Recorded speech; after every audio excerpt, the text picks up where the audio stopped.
Before we get into the video, could everyone please subscribe to my Endless Diary Tales channel?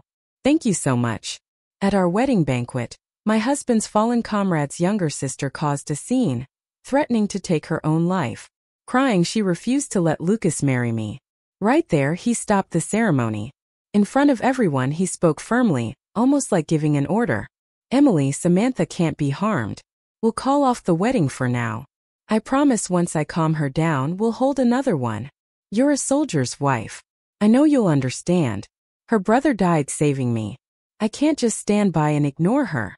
I watched as he gently comforted his comrade's sister, his voice soft and full of pity, while quietly announcing the cancellation of our wedding. That same day, I dialed the number of the man I had run away from 3 years ago. Would you still be willing to marry me? I asked. Lucas, if you marry Emily, I'll kill myself right here. Samantha's voice sliced through the festive air like a sharp knife. I stood on the small stage, still holding a bouquet of cheap plastic flowers. Before the ceremony, Lucas had personally placed them in my hands, his eyes filled with warmth and love. You look beautiful today, he had said. Now that fake bouquet suddenly felt unbearably heavy. Around me, the guests began to cry, their sobs echoing through the hall. I looked toward the entrance of the state-run hotel. Samantha stood there looking pitiful, tears streaking her pale face, her whole body trembling with exhaustion.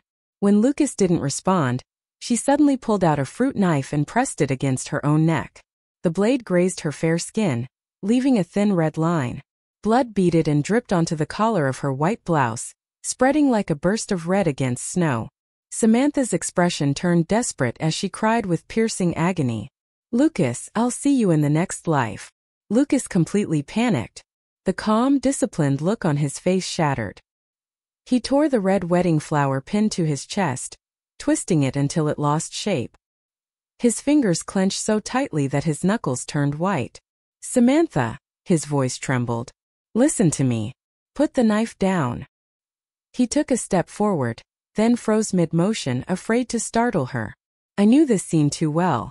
Every time Samantha lost her temper, Lucas would scold her lightly, but his eyes were always filled with helpless indulgence. Now he didn't reprimand her for being unreasonable, nor did he stand up for me. Instead, he said softly, "No matter what's wrong, talk to me. Whatever it is, I'll agree to it." Samantha cried harder, tears streaming down her cheeks like rain. Yet her voice was steady and sharp. Lucas, you promised my brother you'd take care of me for the rest of my life. How can you marry someone else? My brother's spirit will never rest in peace. Pain flickered across Lucas's face. He was clearly thinking of his fallen comrade, Samantha's brother, who had died saving his life. Then his eyes turned toward me, filled with that same familiar helplessness and pleading. Emily, he said hoarsely, his voice rough and dry like sandpaper scraping glass. Samantha's unstable right now. We need to postpone the wedding. The plastic bouquet slipped from my shaking hands and hit the floor with a dull sound. My heart twisted painfully inside my chest. I know this makes you angry, Lucas said quickly, beads of sweat forming on his forehead. But you're a soldier's wife. This is a special situation. Please try to understand. Samantha's brother saved my life. I can't just stand by and watch her hurt herself. He paused, then added in a heavier tone. After all, what you're losing is just a ceremony. What she's losing could be her life. You're my wife. When I didn't respond, his voice softened, carrying both comfort and surrender. I swear, you're the one I care about most. I looked at the insignia on his uniform collar, the same flash of red that had first caught my eye 3 years ago that night. He reached out, wanting to touch my face, but his hand froze halfway in the air. Just then, Samantha's sobbing rose sharply again, shrill and desperate, cutting through the room like a blade. When I stayed silent, Lucas gave a bitter smile, his eyes full of struggle. Emily, Samantha's life is in your hands, he said softly. Don't worry. No matter what you decide, in the end I won't blame you. My love for you will never change. Looking at his tense, restrained expression, I knew very well what he meant. In name, he was leaving the decision to me. But in reality, with so many people watching, I had no real choice at all. My gaze fell to the fake flowers lying on the floor. A few of the plastic petals had been crushed under someone's foot, bent out of shape, just like my relationship with Lucas, which had long been tainted by Samantha over and over again. Ever since Samantha's brother died saving Lucas, he had taken her into the military compound to look after her. From then on, he'd shown her favoritism again and again without even realizing it. I had argued, cried, and grown jealous countless times. I tried to reason with him to make him see things clearly, but every time, after gently coaxing me into forgiveness, Lucas would go right back to caring for Samantha more than he should. Eventually, I learned to let it go. After 3 years together, I thought we were finally going to be married, that I could finally become his wife. But Samantha's outburst today made everything painfully clear. This love, already mixed with so much impurity, was beyond saving. "All right," I heard myself say, my voice so calm it barely sounded like my own. "Cancel the wedding banquet." Lucas's eyes lit up immediately. He let out a breath of relief without realizing it. That expression of release, as if a great burden had been lifted, cut into my heart like a knife. Ignoring the look of pity and satisfaction in his eyes, I lowered my gaze, forcing myself to steady my emotions. Then he leaned close to my ear, his warm breath brushing against my cheek. "Then what happens next?" He didn't finish the sentence, but I understood. He wanted me to take responsibility, to give everyone present an explanation, one that would clear Samantha's name completely while keeping his reputation as a righteous, kind officer intact. I knew him too well. Without arguing, I did exactly what he wanted. Taking a deep breath, I stepped forward. The entire hall fell silent. Every eye turned to me. "Everyone." My voice echoed through the banquet hall. "The wedding banquet is cancelled. I'm sorry to have wasted your time. The gift money will be fully returned later. Please go home."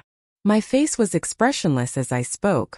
The knife Samantha had been pressing to her neck finally lowered, and her emotions began to settle. Then the crowd erupted. The wives from the military compound whispered to each other, their sharp eyes sweeping over me. Their voices were low but full of scorn. "She actually gave in," one muttered. "Someone steals your husband and you just let her. If it were me, I'd tear that little heart." I didn't respond. There was no point in arguing. But Lucas couldn't bear it. He suddenly stepped forward, pulling me behind him with one forceful motion. His chest rose and fell rapidly, his eyes blazing with fury. "What do you know?" he shouted. "You're just a bunch of ignorant women." His temple throbbed, his voice shaking the glass windows. "This is what a true soldier's wife should be. No matter what I do, she supports me." He turned toward the crowd, his words loud and firm, every syllable heavy as stone. "As long as I'm here, no one can bully her. Now get out." The wives' faces twisted in shock. They stared at him, speechless, before muttering under their breath and leaving together. When Lucas turned back toward me, he tried to pull me into his arms to comfort me.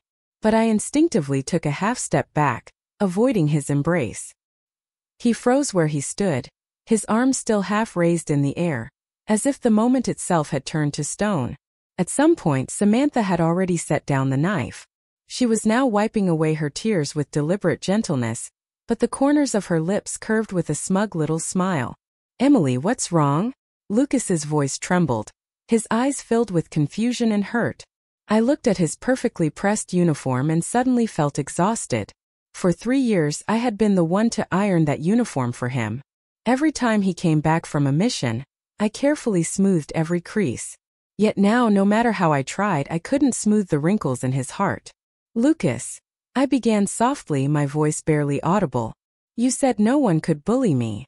I gave a faint smile. "But the one who hurts me is you." His face froze instantly. Samantha, standing by the doorway, gave a fake little cough. Lucas turned to glance at her, then looked back at me. His lips moved slightly, but in the end he said nothing. Behind him came Samantha's syrupy voice. "Lucas, my neck really hurts." I didn't turn around. The plastic bouquet lay trampled on the floor, petals bent and scattered, just like the hopes I had held onto for the past 3 years. When the crowd finally dispersed, the state-run hotel was left in ruins. Red decorations had been torn down, wedding candy scattered across the floor, the remains of a ridiculous farce. "Emily," Lucas said gently, "don't listen to those gossiping women." He reached out as if to touch my shoulder, then hesitated and pulled his hand back. I promise I'll make it up to you with an even better ceremony. I said nothing, just lowered my head, staring at the wrinkle on my shoulder. Then Samantha walked over. Her eyes were still red and her voice was full of forced guilt. Emily, I'm sorry. I really couldn't control my emotions just now. She bit her lip, pretending to be sincere. Maybe I should go and call everyone back. We can continue the banquet. I promise I won't make another scene. Please believe me. Her expression was earnest, her eyes bright with faint innocence, as if she hadn't just been threatening suicide minutes ago. Lucas frowned, his tone turning stern. Samantha, you really need to control your temper. If it weren't for your sister-in-law, anyone else wouldn't have tolerated your behavior. Honestly, you went way too far this time. You've caused so much trouble for both of us. Then he turned to me, his expression softening. Your sister-in-law has suffered enough today. Apologize to her now. Samantha lowered her head pitifully. Her voice was soft as a whisper. I'm sorry, Emily. After her half-hearted apology, she looked up again at Lucas with pleading eyes.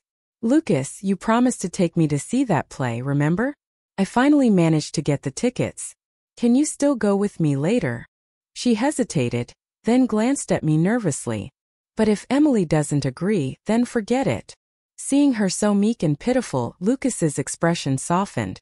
Pity flickered across his face, his voice gentle without him realizing. After a pause, he looked at me and asked cautiously, Emily, how about we all go together? But before I could answer, Samantha spoke up again, her tone hesitant. Lucas, I only managed to buy 2 tickets. Maybe you and Emily should go instead. I'll stay behind. Think of it as my apology.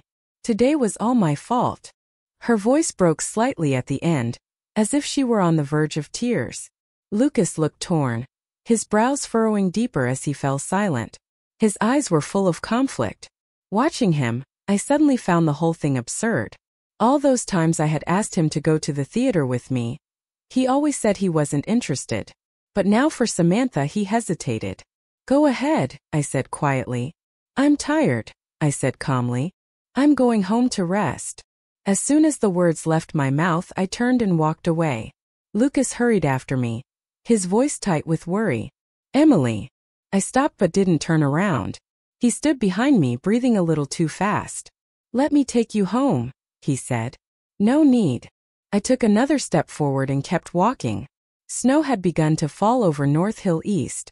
The tiny flakes landed on my face, cold and sharp as needles. Behind me, Samantha's voice rang out sweetly. Lucas, the theater's too far. Let's ride the bike there. I turned my head slightly. Lucas's bicycle was parked right outside the restaurant, the same one I had given him as a birthday gift in our first year together. I had tied a bright red ribbon to the handlebars myself. Now that splash of red felt like it was stabbing my eyes. Samantha stood beside him, her gaze full of hopeful expectation. Lucas looked at me, then at her. After a long moment he said softly, Emily, our home is close to here. How about I? You two go ahead. I interrupted, my voice calm, detached, almost like someone else's. I'll walk. It's not far anyway. Without waiting for his reply, I turned and walked toward the residential compound. Behind me, I could hear the chain of the bicycle turning and Samantha's light, playful laugh. I didn't look back, but after a few steps, Lucas suddenly caught up to me. He grabbed my hand. Emily, your hand is freezing. He frowned quickly, taking off his gloves and sliding them onto my hands without asking. Then he leaned close to my ear, his voice low and intimate. Go home first, okay? Don't overthink it. I'll make up the wedding soon. His warm breath brushed against my skin, familiar, gentle and heartbreakingly close. I didn't speak, only gave a faint nod. He let go of my hand and turned back toward the bicycle. I stood still and watched as he took off his military overcoat and draped it carefully over Samantha's shoulders. His movements were slow and tender. He even adjusted her collar with both hands as if afraid she might get cold. From the back seat, Samantha looked over at me and flashed a cold smile, her eyes gleaming with smug triumph and provocation. I turned away sharply and walked straight toward the post office phone booth. My fingers trembled as I dialed, but my decision was steady. There was no hesitation. When the call connected after a few rings, I didn't wait for him to speak. "Do you still want to marry me?" I asked. I was born into the Hearst family, the only daughter among 7 outstanding brothers and cousins. The Hearsts were one of the most powerful and wealthy families in the city. 3 years ago, to escape an arranged marriage, I ran away from home to Farnham and worked as a simple sales clerk at a supply store. Later, my family found me. When they learned I was dating Lucas, they made me a deal. If things with him didn't work out, I would have to return and accept the marriage they had arranged. At the time, I had agreed without hesitation. I was confident, certain that Lucas loved me deeply and that anyone could see it. For him, I was willing to take that risk. I had believed our love was unshakable. But Samantha's sudden appearance shattered that illusion brutally. When the call connected, I didn't waver. I made my choice instantly. After hanging up, I returned to the military housing. When I opened the door to our apartment, the red wedding symbols were still pasted on the wall. Unopened bottles of wine sat neatly on the table. I looked around the room. Every detail, from the decorations to the furniture, had been chosen by me for our new life together. I remembered the day I finished setting everything up. Lucas had lifted me into his arms, spinning me around in excitement. "Right here in this room. Emily, you're the angel heaven sent to me," Lucas had once told me. "I'll be loyal to you forever." His words still echoed in my ears, but everything else had changed. Thinking about it now, it was almost laughable. I began packing my things. Aside from what couldn't be carried, all I had left were a few pieces of clothing and my identification documents. We were supposed to register our marriage after the wedding banquet. Now, I guess that saved me the trouble of filing for divorce. Just as I stuffed the last piece of clothing into the suitcase, the phone suddenly rang. "Emily, did you make it home?" Lucas's voice came through the receiver, filled with tension and worry. "I did. What is it?" I asked, my tone flat. He let out a quiet sigh of relief. "The snow's getting really heavy tonight. The city's more than 40 kilometers from the housing compound. It's too dangerous to ride back. I might not make it home tonight." I held the phone tightly but didn't respond. Before, I would have been jealous, suspicious, even questioning him endlessly. But now it just didn't matter anymore. When Lucas realized I wasn't answering, he rushed to explain. "Samantha and I are staying at the guest house tonight. Separate rooms, I swear. Don't misunderstand. If you're angry, you can yell at me when I get back. I know I'm in the wrong." Through the receiver, I suddenly heard Samantha's voice in the background. Soft, deliberate, and teasing. "Lucas, the hot water's ready." Lucas quickly lowered his voice. "Emily, I'm sorry. Please don't bottle it up." "All right. It's fine," I interrupted. He hesitated. Then his voice grew tight. "You're crying, aren't you?" "I'm not," I said calmly. There were a few seconds of silence on the other end. Then hoarse and low, he said, "I'll be home first thing tomorrow morning. Wait for me, okay?" I replied quietly and hung up. A hollow kind of sadness filled my chest, one that words couldn't describe. By dawn, the snow had stopped. I picked up my suitcase and gave one last look around the home that had once been full of dreams, now shattered completely. Then I closed the door behind me and left. Lucas had said he'd be back early in the morning, but by the time I walked away from that house, he still hadn't returned. I checked into a small guest house near the supply store where I worked. The woman at the front desk gave me a curious look. "Comrade, you don't look well. Should I take you to the hospital?" I shook my head, took the key, and went upstairs. I had just finished tidying up when someone knocked on the door. "Emily." I opened it to see Lucas standing there. His hair was messy, his eyes bloodshot, and his uniform wrinkled as if he hadn't slept all night. He pulled me into his arms so tightly that it hurt. "Why did you move out?" he said, his voice shaking. "Were you trying to scare me to death? Let's go home." "Okay." Before I could answer, Samantha appeared at the top of the stairs, her voice full of wounded innocence. "Emily, Lucas and I only went to see a play. Did you really have to make such a scene and run away from home?" She ran up, eyes red and swollen like she'd been crying all night. "Do you just hate seeing me happy? Is that it? You're doing this on purpose, aren't you?" Her voice cracked as she grabbed Lucas's sleeve, trembling. "Lucas, since Emily can't stand me, I might as well die." Lucas panicked immediately. He pushed me aside and turned toward her. Samantha, don't say that. His voice dropped low as he tried to soothe her. Only after calming her down did he pull me back into the room. The door closed behind us and his expression turned cold. Emily, he said, rubbing his temples, his tone weary and restrained as if fighting to stay calm. I know you don't like Samantha, but could you stop provoking her, please? I looked at him and for the first time he felt like a stranger to me. All my life I had only ever been loyal to him. He lowered his voice, speaking to me like I was a child who didn't understand. Emily, stop testing me for no reason. Okay. The more he spoke, the colder my heart became. I forced a faint smile and said quietly, all right, I understand. Seeing me so compliant, his expression softened. He reached out, wanting to touch my face. Then come home with me now. I stepped back to avoid his hand. No, let's have dinner tonight. There's something I need to talk to you about. His face stiffened slightly as if he sensed something was wrong. Just as he was about to ask, a knock came at the door. Lucas, Samantha's teary voice called from outside. I twisted my ankle. It hurt so bad. Can you take me to the hospital? Lucas's hand froze midair, his expression torn. His mouth said, no, but his body moved on its own. He walked straight to her and reached out to support her arm. Lucas, Samantha whimpered again. I can't walk. He closed his eyes for a moment, then finally scooped her up into his arms. Emily, I'll take her to get checked. I'll be right back. As the door closed, Samantha glanced back at me and raised her eyebrows triumphantly. I walked to the window and watched Lucas hurrying away, still carrying her in his arms. At that moment I realized this ridiculous play had gone on long enough. I went straight to the supply store and sold my position. In the afternoon, I arranged to have dinner with a few close colleagues at the state-run restaurant. By evening everyone had arrived. Everyone except Lucas. His seat remained empty. Maybe we should start eating, one of my coworkers suggested cautiously. He might be busy and not coming after all. I checked my watch. He was already half an hour late. Go ahead, I said. Just as we picked up our chopsticks, I spoke calmly. I'm going back to the Hearst family to get married. The table fell into stunned silence. Sister Wong's chopstick slipped from her hand and clattered onto the table. Emily, don't be impulsive.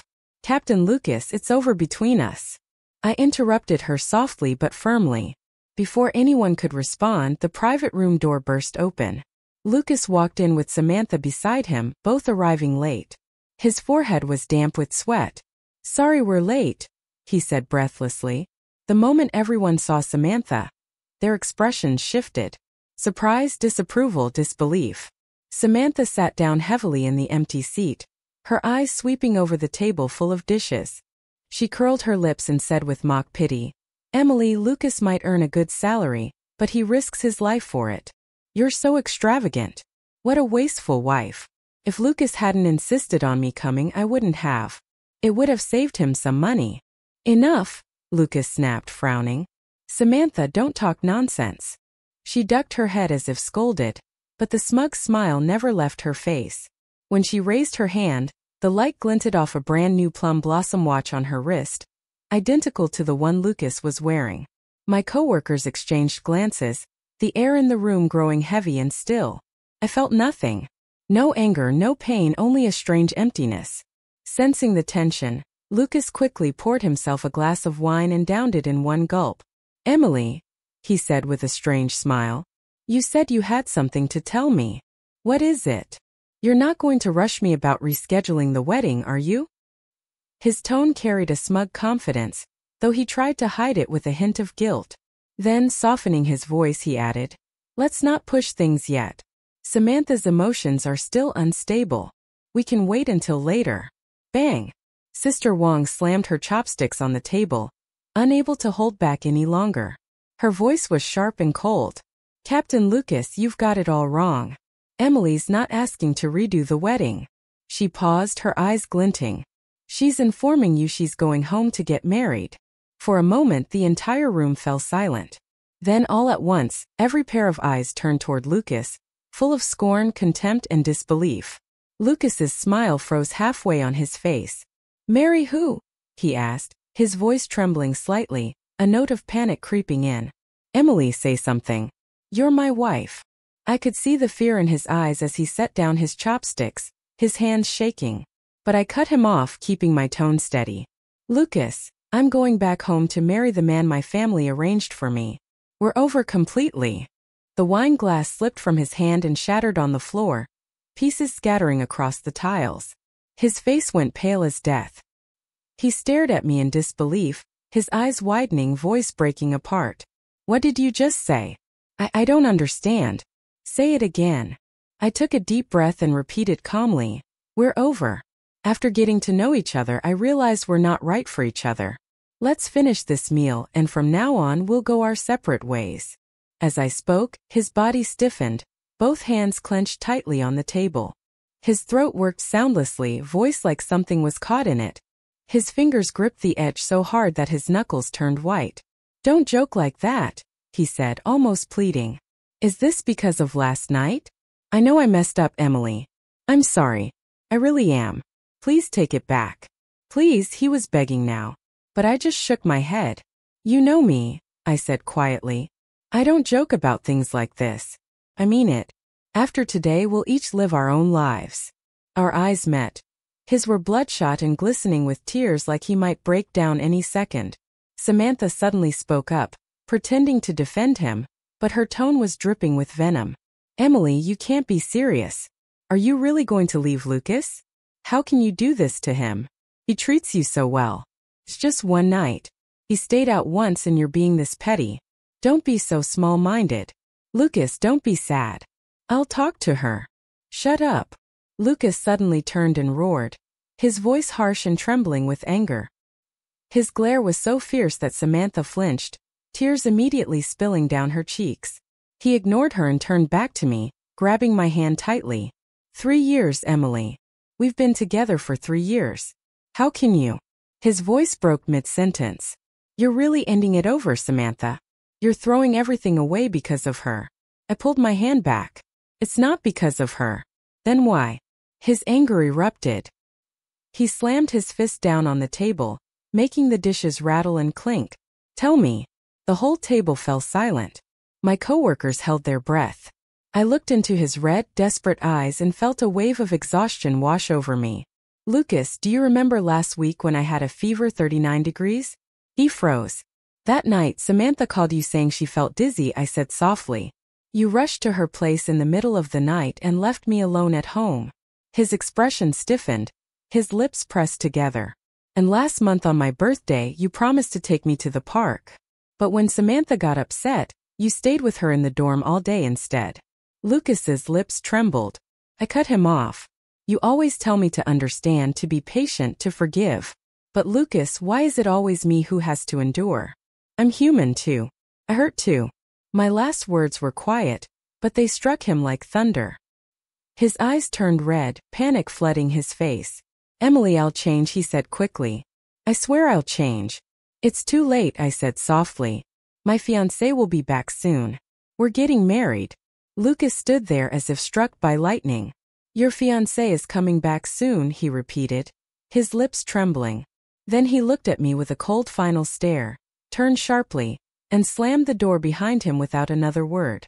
Samantha froze for a few seconds, glaring at me with hatred before rushing out after him. My coworkers exchanged uncertain glances. One of them, Lisa, leaned closer and whispered, Emily, are you sure about this? Maybe you should go after him. I didn't answer. I only smiled faintly. When I returned to the guest house, I stopped at the foot of the stairs, lost in thought. 3 years from the night he first walked me home after work, I believed I had found someone I could trust for life. But now all that remained was ruin. After Samantha appeared, everything changed. He still loved me. I could see that. But I was no longer the only one. I started up the stairs, but my foot slipped. I gasped as I lost my balance. And in that instant, a tall, silent figure appeared out of nowhere and caught me firmly. Careful, a low, steady voice said. I looked up into a pair of deep, composed eyes. The man was wearing a dark wool coat, his features sharp and elegant, his presence calm and self-assured. Are you all right? He asked, his voice carrying a hint of restrained concern. I'm fine, I said, straightening myself. He seemed strangely familiar. He smiled faintly. Your fiancé? His palm was warm, steady beneath my arm as he helped me stand. Once I regained my footing, I took a polite step back. Thank you. He withdrew his hand, his gaze lingering on my face. It's been a long time, Miss Hurst. Then I remembered we had met 5 years ago at a formal banquet hosted by my family. My chest tightened slightly. After all, 3 years ago, I had run away from our arranged engagement, humiliating him in front of both families. You came so soon, I said awkwardly. You asked me to, he replied evenly, as if discussing something entirely ordinary. I was honored by the invitation. Naturally, I came quickly before my bride could run away again. My face flushed. That won't happen this time, I said instinctively, almost as a promise. He smiled, his expression softening with quiet amusement. Good. This time I'll make sure you don't. I tightened my grip on my coat sleeve, my throat suddenly dry. You already know about me and Lucas. Lydon nodded slightly, his gaze sweeping across the empty hallway. Perhaps we should go inside to talk. I understood. He guided me gently back to my room. The door was still ajar when he turned to face me, his dark eyes steady and intent. I happened to be at the state-run restaurant earlier, he said. I heard about your breakup. His tone was serious, deliberate. If you're only doing this to get away from him, I can help. If you don't want this marriage, I'll tell both families it's my decision to call it off. No one can force you. I was silent for a moment, feeling the weight of his words. My parents had once defied our family's expectations, giving me the freedom to love whom I chose, and I had chosen Lucas. But even with that freedom, I still ended up here walking away from him. Maybe it wasn't that Lucas didn't love me anymore. Maybe I just didn't love him enough. I won't go back on my word, I said firmly. I'm not doing this out of spite. I'm just done hurting myself. When love changes, forcing it only makes things worse. Suddenly, hurried footsteps echoed from the hallway outside. Emily. Lucas's voice came from beyond the door. Horse panicked. The next moment he burst in. His face was pale. His eyes bloodshot. Exhaustion written all over him. He lunged toward me, trying to grab my wrist. Who is he? He demanded. Lydon stepped forward calmly, positioning himself between us. Lucas, he said evenly. Lucas's pupils constricted. Recognition flickered in his eyes. Lydon Hurst from the Hurst family. His expression darkened, his voice trembling. Emily, you and Captain Lucas. Lydon cut him off, his voice calm and steady. Emily is my fiancée now. Please address her properly. Captain Lucas. Lucas's expression twisted in rage. Bullshit. She's my wife, he shouted, yanking me toward him. But Lydon caught his wrist mid-motion and held it firmly in place. The two men stood facing each other in the narrow room, the air thick and tense like it could shatter at any second. Lucas ignored him and turned to me with a strained, bitter smile, his eyes full of desperation. Emily, please don't leave me. Let's not end it like this. All right? You're the only one I've ever loved. Please don't abandon me. I can't live without you. His eyes were red and swollen, full of grief. He was trying to hold back. Nothing happened between me and Samantha that night, he said quickly, his voice trembling but insistent. You have to believe me. The snow was too heavy. After the play, we couldn't ride the bike back, so we stayed at the guest house. Separate rooms. I swear I didn't do anything to betray you. If you don't want to see her again, I'll send her back to her hometown. She'll never appear in front of you again. Please, Emily, just give me another chance. The moment his words fell, Samantha burst out from the hallway, her face twisted with panic and despair. Lucas, she cried. You don't want me anymore. Please don't send me back. Without your protection, I can't survive. You know what'll happen to a girl alone in that rural place. I'll have no one. She glared at me with open hostility, tears streaming down her cheeks. Emily, stop being so jealous and unreasonable. Stop torturing Lucas. Everything he's done because of you. You're so cruel. You can't even tolerate one helpless girl. Smack. Lucas's hand came down hard across her face. Samantha, he shouted, trembling with fury. How dare you talk to Emily like that? And didn't I tell you not to follow me? Don't you understand human language? I've said it countless times. The only woman I love is Emily. If it weren't for your brother, what right would you even have to stay here? Apologize to her now." His voice thundered through the room, raw with anger. Samantha stood frozen, her face pale, her eyes wide in disbelief. For years, Lucas had always been gentle with her, tolerant of every outburst. She couldn't understand how he could suddenly turn on her like this. A few seconds passed before her shock turned to hatred. She didn't blame Lucas. She turned her fury toward me instead.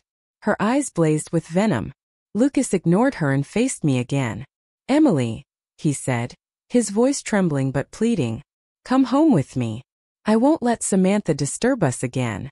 In a few days we'll hold the wedding banquet, and I've already filled out the marriage registration form. I'll submit it today." He looked at me with desperate hope. Before I could respond, Samantha suddenly screamed, her voice piercing and wild. "You're marrying her, Lucas. You can't marry Emily. I love you. I'm the one who truly loves you."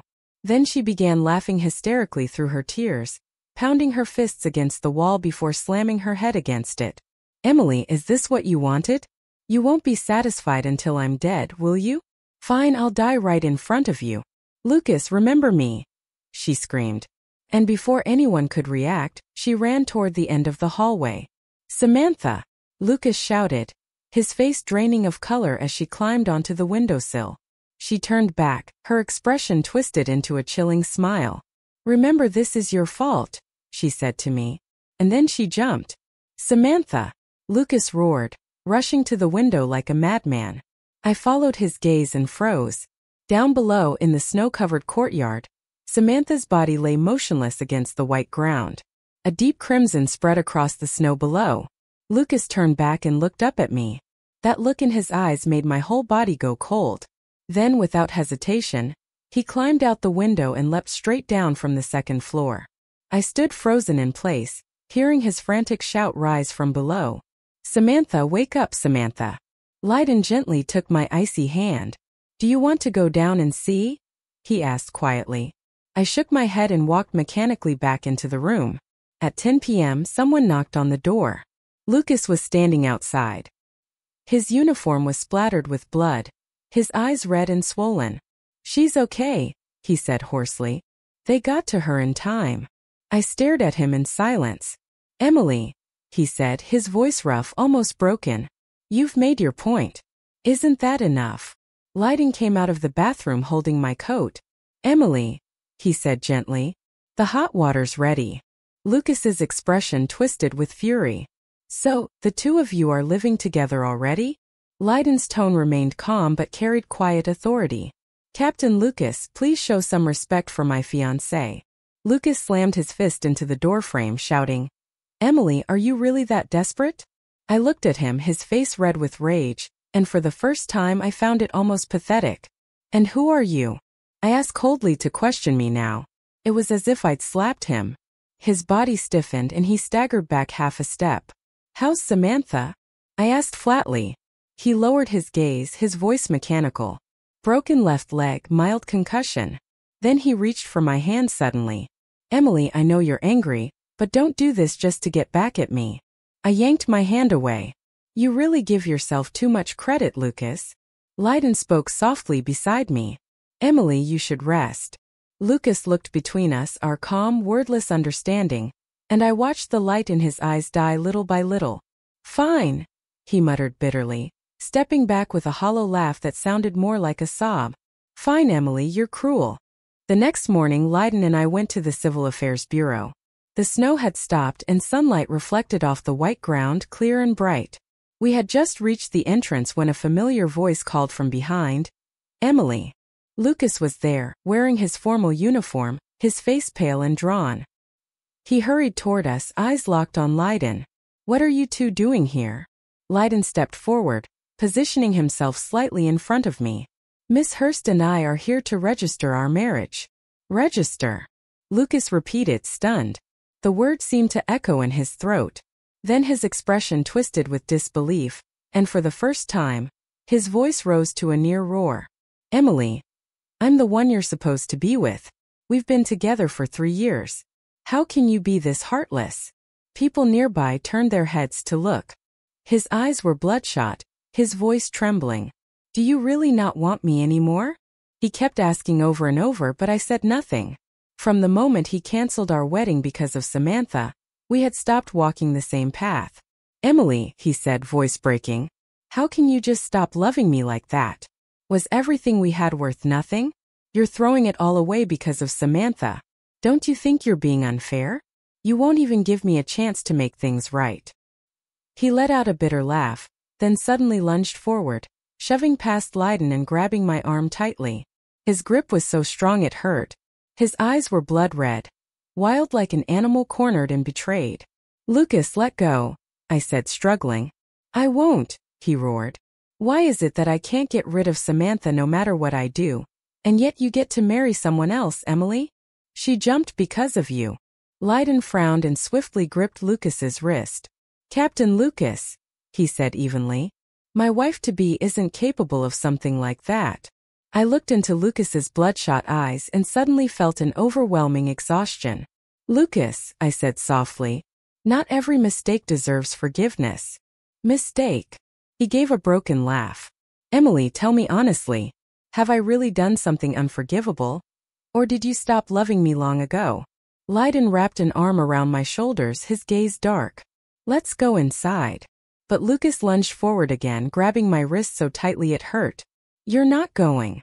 His grip was so strong that pain shot through my arm, and I let out a sharp gasp.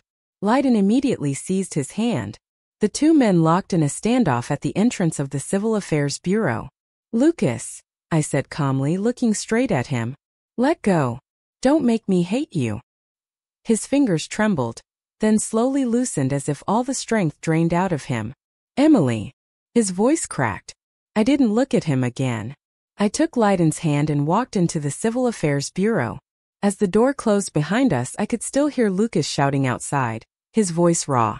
"Emily, you'll regret this." The registration process was quick. When the red marriage seal pressed down on the paper, I felt a strange sense of calm settle over me. When we walked out, Lucas was gone. Only a few crushed cigarette butts were left scattered on the ground. "Do you regret it?" Lydon asked suddenly. I shook my head. "Lucas and I were over a long time ago." He didn't press further, only squeezed my hand gently in silent understanding. I had a train ticket booked for the afternoon back home to the Hearst family. When I returned to the guest house to pack, the receptionist stopped me. "Miss Hearst, Captain Lucas left a message for you." He handed me a slip of paper. Scrolled across it in heavy, uneven handwriting were the words, "Samantha and I registered our marriage. The banquet is next week." The pen had pressed so hard that the ink bled through the page. Expressionless, I crumpled the note and dropped it into the trash. Back home, the Hearst and Lydon families quickly finalized the wedding arrangements. On the wedding day, the grand hall of the Hearst Hotel glowed with red lanterns in celebration. Dressed in a crimson bridal gown, I married Lydon amid the blessings of our parents and relatives. After the wedding, Lydon and I lived peacefully. Our days gradually fell into a steady, content rhythm. Occasionally, I'd hear from my former colleagues at the supply store. They said Lucas and Samantha had quietly held a small wedding. Only a few close friends from the military compound and his family attended. 2 years later, Lydon was promoted to mayor of Farnham City. I moved there with him. One evening, after meeting up with some of my old coworkers, I saw Lucas again. He had changed a lot, thinner, older, with more weariness in his eyes. We looked at each other in silence before he finally walked over. "Emily, how have you been?" he asked. "I'm fine," I answered evenly. The silence between us stretched heavy and wordless. I turned first, ready to leave, but he followed quickly. "Let me buy you dinner," he said. "Just one meal at the state-run restaurant." I hesitated, then nodded. That evening, the restaurant was quiet. Lucas was already there waiting. He had ordered a full table of dishes, all the ones I used to love. "Remember this?" he asked with a faint smile, placing a piece of braised pork into my bowl. "You used to love this the most." I felt nothing. My chopsticks didn't move. "Where's Samantha?" I asked. His expression stiffened. "At the housing compound. I didn't ask her to come." "Why?" I asked plainly. He smiled bitterly. "Because she'll never be you." I didn't respond. I only said quietly, "Lucas, you're married to Samantha now. Be good to her." His lips curved into a faint, painful smile. "Emily," he murmured almost to himself, "don't you think I'm pathetic? Loving someone I can never have. But because I owed Samantha's brother my life, I could never bring myself to reject her," Lucas said quietly. "I knew that indulging her would hurt you, would break your heart, but I still did it.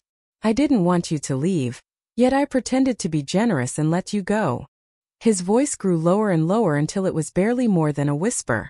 After a long silence, he lifted his eyes to me, filled with softness, longing, and regret. "If heaven gave me another chance," he said hoarsely, "I would never let go of your hand again." "Lucas," I interrupted him firmly. "There are no what-ifs," I frowned slightly. "Samantha loved you. She even jumped off a building for you." Lucas suddenly laughed, a harsh, hollow sound. His eyes, though, were frighteningly cold.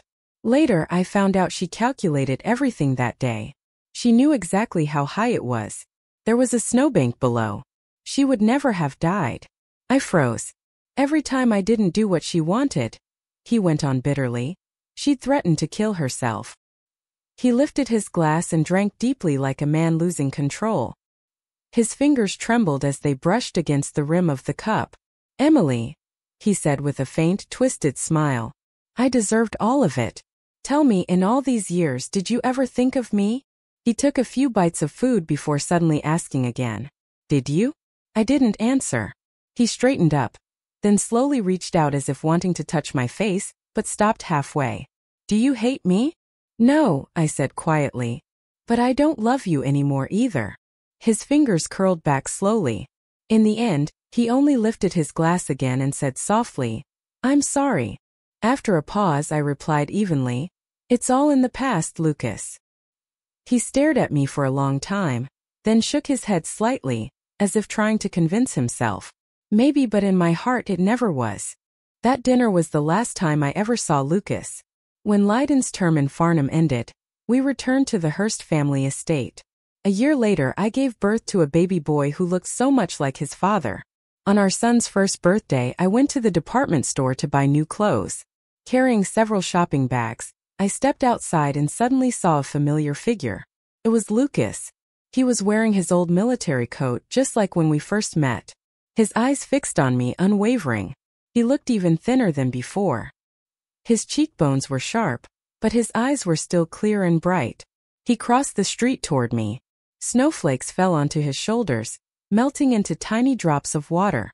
"Emily," he said softly, his tone so gentle it felt like time had turned back. Instinctively, I took half a step back. "Lucas." He gave a faint smile and pulled a small cloth pouch from his coat. "I heard your child just turned 1, he said.